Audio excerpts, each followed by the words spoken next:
I'm your host, Donna Cates, and each week we'll dive into powerful stories, expert strategies, and practical tools to help you take charge of your financial future.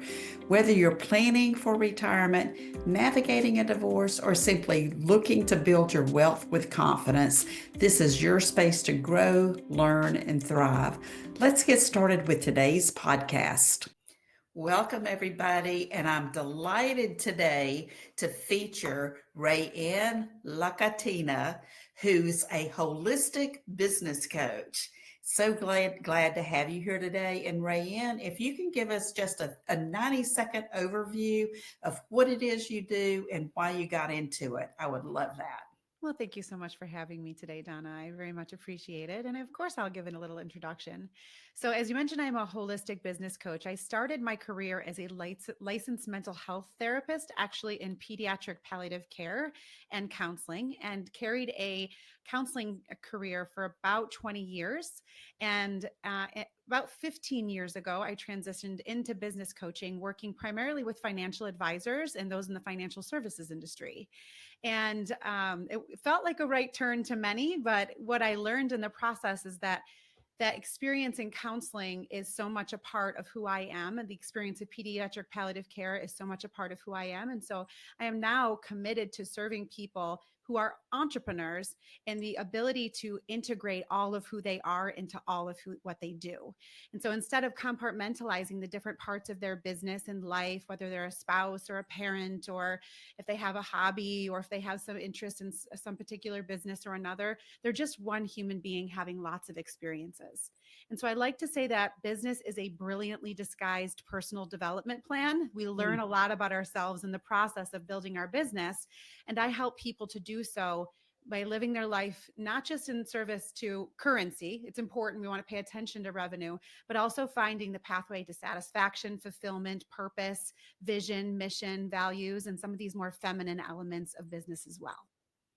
Okay, you literally just kind of shifted the conversation when you threw in that word feminine Hmm. and financial advisors. So I'm very curious to hear a little bit more about that. So that's probably going to be your answer to my next question is what makes you unique in the way that you help others? Yeah, there are a lot of business coaches. It's become quite popular. I started about 15 years ago, and since I've started, it became quite popular to become a coach. And like I said, I do things differently, specifically in the sense that I'm trained to help people reprogram their brains. I actually also am a Reiki master, and so I can help people work with their energy. So I don't just go to the surface level masculine side of business, which is very important, and we need to do it. We need to pay attention to revenue, KPIs, drivers, strategy. We need to know about our team, et cetera, that more masculine side. But we also go deep and understand the root cause of our money mindset issues, of the traumas that happened to us when we formed our experiences with money, or maybe something that happened to us in business that's holding us back. And so we really get to the heart of the matter and shift the stories that are affecting our identity, that are affecting our ability to be successful, that are crafting things like imposter syndrome or self sabotage. So we don't go to the surface. We go much layers deeper so that people can have the happiest, healthiest, and wealthiest lives possible. That is so empowering. And I have to tell you, I love how you're integrating that feminine and masculine aspects of the business and not just business, but personal development as well. And Yes. the reason I'm relating is that it really aligns with the way I do wealth management and Mm, financial planning yeah, because, I think we're doing let's see, how do I say it? The strategic action, which I guess would be the more masculine side, that's right. and Yes. with the intentional reflection, which is in alignment with our more feminine side. And I Yeah. don't know many financial advisors that are doing that either. So, yay, Yeah. I think we're singing Yeah. on the same page here. It Awesome. is. It is Awesome. very exciting when we meet people in the world. I do think that this industry, the financial services industry, the coaching industry, the business industry, is getting itself ready to. There are more people in the world that understand that you need to have both than even when I started my career, which is incredibly gratifying that people are finally seeing, the soft side of leadership as absolutely critical. It's not a lesser than, it's actually potentially even greater than of importance in service to mankind and womankind. And with that said, it's also not a man woman thing, right? That I actually serve quite a few men who are really craving that feminine energy in their own business building. They need to have that experience with collaboration, communication, authenticity, compassion, and empathy, which are all feminine energy elements. And the same thing for women, that many of the female entrepreneurs that I serve have so many masculine models of how to build business Mhm. that when they learn they can do so more and aligned with that femininity, it's just like a breath of fresh air for them. They're like, oh, finally, I can do this in a way that feels better instead of wearing an ill-fitting suit. And so it's very much a relief, and more people are open to that possibility now than ever before. I love the example of the ill-fitting suit. Oh, Mm, that I can feel that all over. So mm. thank you for that. So I think you may have already kind of taken us down this path with your explanation about how you've seen changes in your industry just in the last few years. But where do you see the industry going over the next 5 to 10 years, and how are you staying on top of that? Yeah, well, I think one of the things I sort of, to speak to both of the industries, there's the financial services industry, which I'm adjacent to. I don't only work with financial advisors. Mhm. I think that like I said, the industry and business and coaching is moving into the embracing of both of these sides of the coin, which is exciting, specifically in the business coaching arena. One of the things that I'm noticing in the or the business coaching arena is that there's a movement towards more certification, which I'm excited about for my industry. I know you all have such a high level of compliance and the fiduciary responsibility, and there's lots of regulatory elements. And that is not the same for business coaching or for coaching in general. I had mentioned earlier in our conversation that while I have been doing this for a long time, the business coaching and coaching arena is very much unregulated, and there are tons more people doing this work than ever before. So I'm looking at some promising changes in that, where people are able to get more training and more education, not just hang a shingle and say I'm a life coach, and that, some friend told me I'm good at giving advice, and so that makes me a life coach. I feel pretty protective of this industry because there's some beautiful work being done in the coaching industry. With that said, I also have the mental health background, and so I know what it feels like, and it's very important to delineate the difference between therapy and coaching. And so sometimes I see some coaches dabbling in the therapy world or not getting the certification that they need, and that makes me nervous as a mental health practitioner, for the people that are served by those individuals, but also just in general, the types of problems that can come from not having the proper education and certification, because we're playing with people's lives and minds and neurons and synapses and their businesses. And if we don't have the training that someone might need to get into that space, a lot of harm can be done. And so I'm encouraged to see that we're moving in a direction that people are getting more education and regulation in terms of this industry. And I couldn't agree with you more, because I think just being able to claim a title and hang a shingle is a disservice to most people. Yeah. So everybody needs to do their due diligence when they're looking for a specific professional, and make sure that they do have the credentials and the training and the experience that goes along with that. That's Yeah. vitally important. So yay that you're seeing the industry move that way.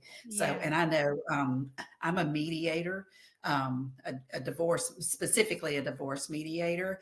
And Mhm. I learned that I could hang a mediation sign on my door without any certification at all. But Oh, wow. didn't want to go. Yeah, that kind of surprised me, because we're mediating division of money and assets and such. So yeah. Interesting. I, Yeah, no, that's exactly right. I can't imagine a world where, let me say it this way. There are plenty of people who have very highly regulatory bodies in their industry, and they roll their eyes when it comes time to do their CEUs. I see it differently. I see it as your industry is established enough and respected enough, and there's continuing education for you, that's an asset in your industry. And while it may be an inconvenience, it is certainly worthwhile, because I don't believe, even, you must see this all the time too, Donna, that the industries are constantly evolving. And so to think that we've arrived and we know something just because we've been doing something for a long time, first is a fixed mindset. It's not a growth mindset. And I frankly don't want to know everything. I am hungry to learn more. And I think it's too much of a responsibility to feel like we need to know everything. And so I just choose to embrace it. And I'm glad that this industry that I'm in is doing the same thing and moving in that direction. And I have to say, Raeanne, I'm one of the guilty ones that rolling my eyes like, oh, dear Lord. But it's typically more my fault because I'm waiting to the last minute to get those things done. So You all my tend to bad, do not, that. not the industry's responsibility, but my Yeah. failure to plan. So I Yeah. totally get that. I Well, actually took one today. I had a CEU today where it was like, you know what? Okay, here we go. And same thing, right? That we need this training. We do. we do. And you got to stay because everything is evolving and we got Yes. to stay front, Yes. ahead of the curve with the learning. All right, I'm going to shift gears just a little bit with you and ask you to share with our audience what's the biggest failure or challenge that you faced thus far in your life, whether it's professional or personal, and how has that shaped the way that you do business today? Mm, quite the question you're asking today, Donna. I actually just published a book in September of this year, 2024. And I publicly in the book, one of the first chapters, I shared one of my greatest failures.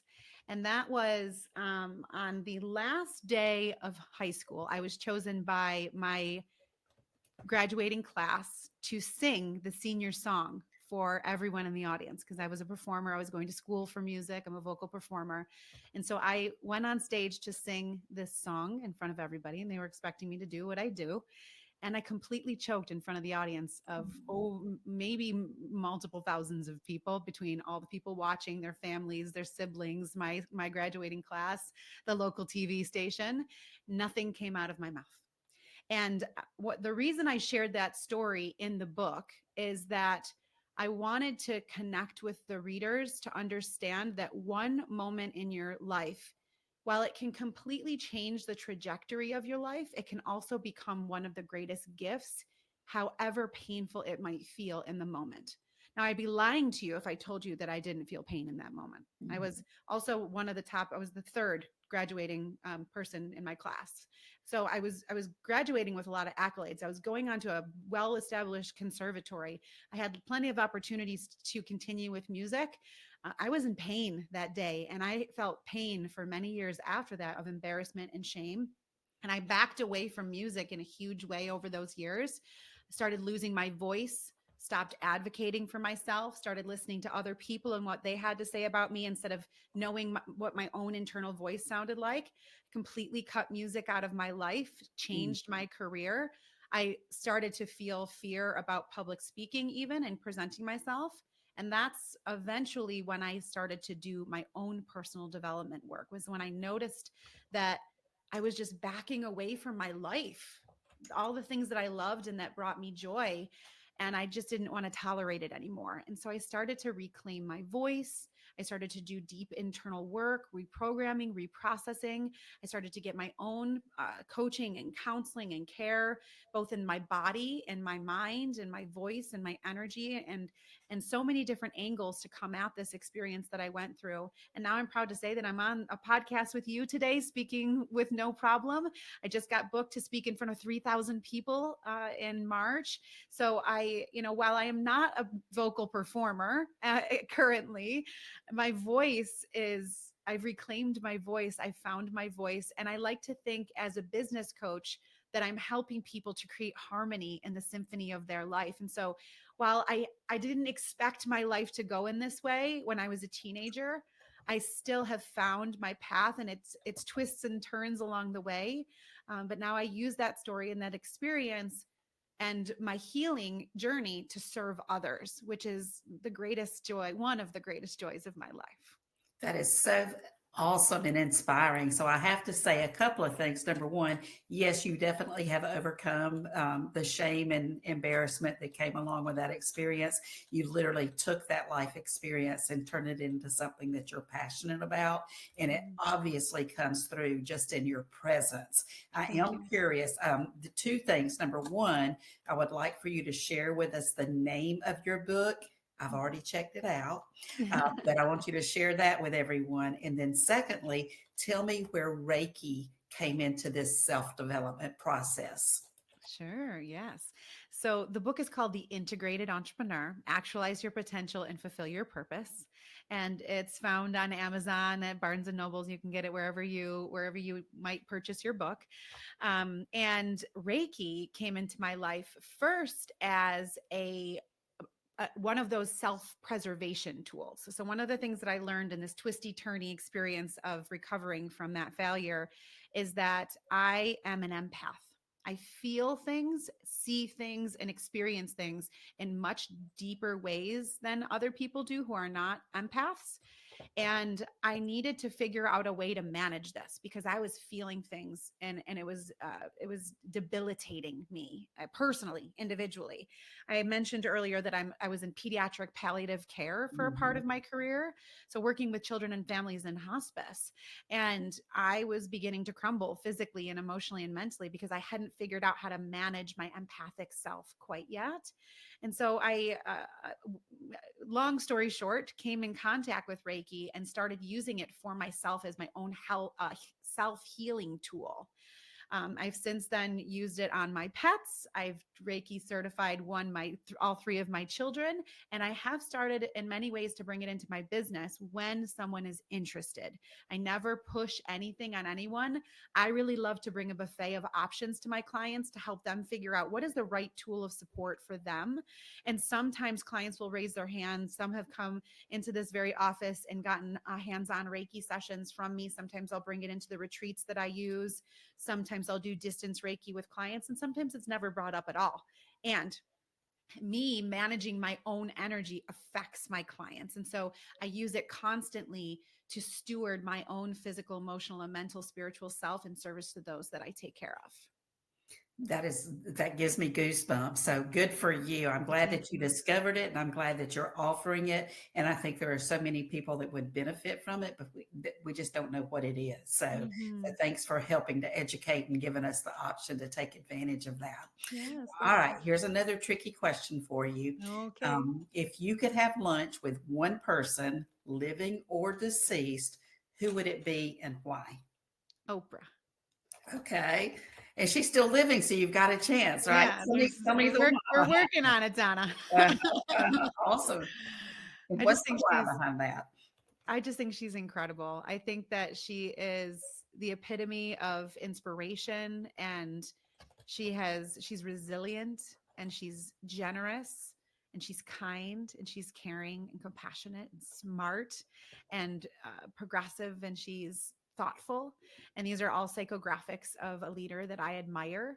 And she has overcome so much adversity herself. And so I would just love to hear more from her, even though I've, studied many of the things that she's brought into the world. She has a very public experience, obviously. So I've heard a lot from her, but I feel like it would be a different experience to have a conversation with her privately. Yeah. Oh, yeah, that would be so empowering, and I totally relate to everything that you're saying. Well, this has been very enlightening for me, and I know our listeners are going to appreciate it too. If somebody wants to work with you specifically, what's the best way for them to reach out to you? So you can, I'm very much on LinkedIn. I think that's how you and I met, Donna. Mhm, Yes. So mhm. that's where I spend most of my time from a social media perspective. And I happen to be the only Raeanne Lacatena in the world. That is documented. So you can find me if you can handle all the vowels in my name, on LinkedIn, Instagram, or Facebook, all at Raeanne Lacatena. And my website is theintegratedentrepreneur.com, which is where you can also find the book and information about the programs and the ways that I serve. And I encourage everybody to check that out. I've already ordered the book from Oh, thank Amazon, you. so looking forward to reading that. I hope today's conversation left you feeling inspired, informed, and ready to take the next step in your financial journey. Remember, building wealth isn't just about money, it's also about creating a life that aligns with your goals and values. If you found this episode valuable, please subscribe, leave a review, and share it with the women in your life who deserve financial empowerment too. Until next time, stay confident, stay empowered, and keep building the life you desire.